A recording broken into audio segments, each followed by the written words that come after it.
कबीर गुरु को तजे भजे जो आना, ता पसवा को फोकट ज्ञाना। गुरु का तो 8 सितंबर को आप लोग जन्मदिन मनाते हो, इन आश्रमों में अवतरण दिवस मनाते हो, और पूजा किसकी कर रहे हो? भगवान मानकर किसका प्रकट दिवस मना रहे हो? जून के महीने में उस कबीर जी की समझे जाने वाली नकली फोटो का। तो परमात्मा कहते हैं गुरु को तजे, यानी गुरु को परमात्मा के रूप में ना मानकर किसी दूसरे को भजना, उसकी पूजा करना। कहते हैं वो तो पशु हैं, उनको तो कुछ भी ज्ञान नहीं है, ता पशुओं को फोकट ज्ञाना। कबीर गुरु गोविंद दोनों खड़े काके लागू पाए, बलिहारी गुरु आपने जिन गोविंद दियो मिलाए। परमात्मा कह रहे हैं अगर गुरु और भगवान अगर दोनों आपके सामने आके खड़े हो जाएं, वैसे गुरु के अलावा दूसरा कोई भगवान नहीं है, लेकिन गुरु सतगुरु रामपाल जी अपने आप को छुपाते हुए अपने आप को परमात्मा से भिन्न बताते हैं, क्योंकि सतगुरु रामपाल जी हम तुच्छ बुद्धि जीवों की तुच्छ बुद्धि को देखते हुए स्वयं को कबीर परमात्मा से अलग बताते हैं, उनका दास बताते हैं, उनका भेजा हुआ नौकर बताते हैं, जबकि यथार्थ में सतगुरु रामपाल जी खुद ही कबीर भगवान हैं।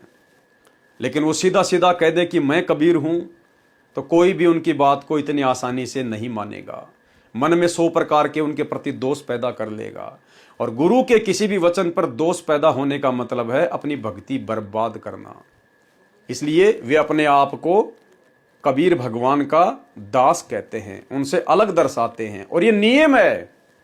गुरुदेव भगवान कहते हैं जब भी वो परमात्मा धरती पर आता है तो परमात्मा किसी अन्य को बताकर ही ज्ञान देता है, भक्ति करवाता है। जैसे 650 साल पहले किया, द्वापर में किया, त्रेता में किया, सतयुग में किया, और वर्तमान में कर रहे हैं कि जब वो परमात्मा धरती पर आता है तो अपने से अन्य किसी और को भगवान बताकर ही भक्ति करवाता है। सुनिए गुरुदेव के मुख कमल से। परमात्मा आते हैं, अपनी प्यारी आत्माओं को समझाते हैं तुम जिस क्रिया को कर रही है फाइनल नहीं है। इस क्रिया के, इस कर्म के साथ साथ आपने एक आवश्यक कार्य भुला रखा है, परमात्मा की भक्ति का। आप पे आवे हैं, आप पे भगवान की में, आप पे परमात्मा है, और आप ही अपनी भक्ति के लिए अपने से अन्य भगवान बताकर आपको प्रेरित करते हैं, अपने से अन्य भगवान बताकर आपको प्रेरित करते हैं, अपने से अन्य भगवान बताकर आपको प्रेरित करते हैं। क्या बताते हैं? उस समर्थ की रीद छुपाई, उस परम पिता, उस समर्थ परमात्मा ने तेरे ऊपर रीझ के यानी प्रसन्न होकर तेरे को माँ के पेट से बाहर निकाला, जब तू रो रहा था, तड़प रहा था, और वचनबद्ध हो रहा था कि भगवान मैं कसम खाता हूँ आपको, आपकी भूल नहीं पड़ेगी, मैं आपकी भक्ति किया करूँगा। अरे फिर बार आते भूल गया। उसके लिए क्या बताते हैं? उस समर्थ की रीझ छुपाई, इब कुल कुटुम से राता, गर्भ के अंदर वचन भरे थे, कहाँ गई वो बाता। कितने प्यार थे। कहते हैं तब तू ये दिक्कत न बेटा बेटी कार को ठीक भगवान दिखाई ना देता। तो क्या बताते हैं कि उस समर्थ की रीझ छुपाई, जिस परमात्मा ने प्रसन्न होकर तेरे को सकुशल माँ के गर्भ से बाहर निकाल दिया, उसको भूल कर तू भी एक दूसरे पर आश्रित हो गया है। मेरा बेटा ऐसा है, मेरा बेटी ऐसी है, इतनी कमाई करती है, फलाना करती है, और भूल गया भगवान को। तो आज भी सतगुरु रामपाल जी स्वयं कबीर भगवान होते हुए भी अपने आप को कबीर जी का दास कहते हैं, उनका प्रतिनिधि कहते हैं, उनका नौकर कहते हैं, ताकि हम उनके सत्संग सुने, और धीरे धीरे सत्संग सुनेंगे, बुद्धि खुलेगी, तो एक दिन हम उनको कबीर के रूप में भी स्वीकार करेंगे। तो गुरुदेव कह रहे हैं कि गुरु गोविंद दोनों खड़े काके लागू पाए, बलिहारी गुरु अपना जिन गोविंद दियो मिलाए। आप और हमारी आंखें खोलना चाहते हैं गुरुदेव, गुरु के प्रति आपका कितना भाव होना चाहिए, कितना समर्पण होना चाहिए, गुरु का कितना महत्व है। कहते हैं एक तरफ आपका गुरु खड़ा है, एक तरफ सतगुरु रामपाल जी खड़े हैं, और एक तरफ यदि वो भगवान भी आ जाए जिसको आप भगवान मानते हो, दाढ़ी मूछ वाले को, कबीर जी को, अगर दोनों आपके सामने आके खड़े हो जाएं, तो कहते हैं आप सबसे पहले किसके पैर छुओगे, किसके पैरों में गिरोगे? बलिहारी गुरु आपना जिन गोविंद दियो बताए, कि मैं तो अपने गुरु जी के ही चरणों को स्पर्श करूंगा, दंडवत करूंगा, जिन्होंने मुझे आकर भगवान की जानकारी दी, अन्यथा मैं तो जानता भी नहीं था भगवान कौन है। तो मेरे लिए तो मेरा गुरु ही भगवान है, जिन्होंने भगवान की जानकारी दी, भगवान की प्राप्ति का मार्ग बताया।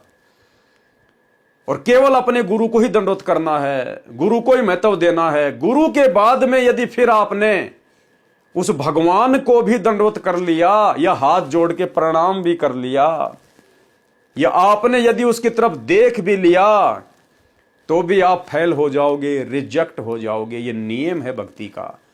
खुद सतगुरु रामपाल जी परमेश्वर जी के मुख कमल से सुनिए। गुरुदेव कह रहे हैं जब तुम त्रिकुटी पर जाओगे, क्योंकि यहां तो हमारी रिहर्सल करवाई जा रही है, हमसे अभ्यास करवाया जा रहा है कि अपने गुरु को हम कितना महत्व दें, कहीं हम त्रिकुटी पर मार ना खा जाएं अपने गुरु के अलावा किसी और में परमात्मा देखकर। तो गुरुदेव कह रहे हैं जब तुम त्रिकुटी पर जाओगे और मान लो वहां पर एक तरफ तो ये दास खड़ा है और दूसरी तरफ कबीर भगवान अपने ओरिजिनल रूप में आके खड़ा हो जाए, यानी जो हम फोटो में चेहरा देखते हैं दाढ़ी मूछ वाला, यदि वो फोटो से निकलकर और सामने आके खड़ा हो जाए गुरु जी के बराबर में, तो गुरुदेव कह रहे हैं केवल आपने अपने गुरु को ही दंडवत करना है, अपने गुरु के पैरों में पड़ना है। यदि उधर झांक भी लिया, गुरुदेव कह रहे हैं यदि आपने उधर झांक भी लिया, किसकी तरफ? वो दाढ़ी मूछ वाले भगवान की तरफ। यदि आपने उधर दाढ़ी मूछ वाले कबीर जी की तरफ झांक भी लिया, यानी देख भी लिया, दंडवत करना तो बहुत दूर है, हाथ जोड़ के प्रणाम करना तो बहुत दूर है। यदि आपने उसकी तरफ देख भी लिया अपने गुरु जी के अलावा, और आप में जरा भी उसके प्रति भगवान वाला भाव आ गया, क्यों हो कबीर भगवान भी आ गए क्या? गुरु जी कहते हैं उसी समय रिजेक्ट, नीचे पटक दिए जाओगे। और फिर गुरुदेव कह रहे कि यहां भी ऐसा ही है। कहां? वर्तमान में, धरती पर। तो इसीलिए तो हम सत्सेवकों ने अपने गुरु के अलावा सभी फोटों को घर से बाहर निकाल दिया, ताकि हम त्रिकुटी पर बस सकें। आज वर्तमान में हमारा भाव, हमारी श्रद्धा, हमारी लगन हमारे गुरुदेव भगवान में हो जाए। और जब यहीं पे हम ये रिहर्सल कर लेंगे अपने गुरु को कबीर मानने वाली, तो त्रिकुटी पर चाहे लाख कबीर प्रकट हो जाओ, हमारा उधर भाव ही नहीं बनेगा, आस्था ही नहीं बनेगी, हम देखेंगे नहीं, क्योंकि हमने तो वो रिहर्सल यही कर ली जीते जी। और मरने के बाद परमात्मा कहते हैं सौपन जैसा होगा, जैसे भाव तुम्हारे आज हैं वैसे तुम्हारे उस समय होंगे। तो फिर हम फैल नहीं हो पाएंगे। तो सुनिए गुरुदेव का सत्संग और समझिए गुरुदेव के संकेत को। गुरु और गोविंद दोनों खड़े हैं। वहां मान लीजिए परमात्मा दोनों रूप बना के खड़ा हो जा, एक दास का रूप और दूसरा अपना ओरिजिनल रूप। तो कहते हैं वहां भी परीक्षा होगी किसके लागू पाए। सबसे पहले कहते बलिहारी गुरु अपना, जिन गोविंद दियो मिलाए। अपने गुरु जी के ही चरणों में गिरना, वहां पर परमात्मा की तरफ अगर झांक भी लिया उधर साथ होगी तो वो रिजेक्ट करेंगे आपको। यहां भी ऐसा ही होगा। अपने गुरु जी के ही चरणों में गिरना, वहां पर परमात्मा की तरफ अगर झांक भी लिया उधर साथ होगी तो वो रिजेक्ट करेंगे आपको। यहां भी ऐसा ही होगा। अपने गुरु जी के ही चरणों में गिरना, वहां पर परमात्मा की तरफ अगर झांक भी लिया उधर साथ होगी तो वो रिजेक्ट करेंगे आपको। यहां भी ऐसा ही होगा। तो वहां गुरु जी के ही चरणों में समर्पित होना है, तो भगवान प्रसन्न। कबीर गुरु गोविंद दोनों खड़े, काके लागू पाए, बलिहारी गुरु आपने जिन गोविंद दियो मिलाए। कबीर गुरु बड़े हैं गोविंद से, यानी जो गुरु हैं वो तो भगवान से भी बड़ा है। अगर आप किसी को भगवान मानते हो गुरु के अलावा, पहली बात तो अपने गुरु के अलावा किसी और में भगवान देखना, किसी और को भगवान कहना या किसी और को भगवान मानना, ये भगत की सबसे बड़ी कमजोरी, सबसे बड़ी मूर्खता। और मान लो आपने मान भी लिया, तो परमात्मा क्या समझा रहे हैं कि गुरु बड़े हैं गोविंद से, उस तेरे गोविंद से, उस तेरे कबीर से, उस तेरे भगवान से, फिर भी गुरु ही बड़ा है। क्यों? क्योंकि आज हमारा मार्गदर्शन कौन कर रहा है? गुरु। हमें सतलोक ले जाने की तैयारी कौन करवा रहा है? गुरु। हमें संकटों से कौन उबार रहा है? गुरु। हमारी हर आवश्यकता की पूर्ति कौन कर रहा है? गुरु। हमें प्यार कौन दे रहा है? गुरु। क्यों? क्योंकि गोविंद खुद ही गुरु बनकर आता है, अन्यथा उनके अलावा कोई गुरु की भूमिका धरती पर नहीं निभा सकता, सच्चे गुरु की।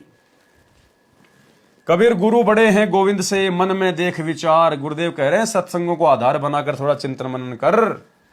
हरि सुमरे सो रह गए और गुरु भजे होए पार। कबीर हरि के रूठ त्या गुरु की शरण में जा, कहे कबीर जब गुरु रूठ गया तो हरि नहीं होत सहाय। इसलिए हमने किसी भी हाल में अपने गुरुदेव भगवान को रुष्ट नहीं करना, सतगुरु रामपाल जी परमेश्वर जी को नाराज नहीं करना।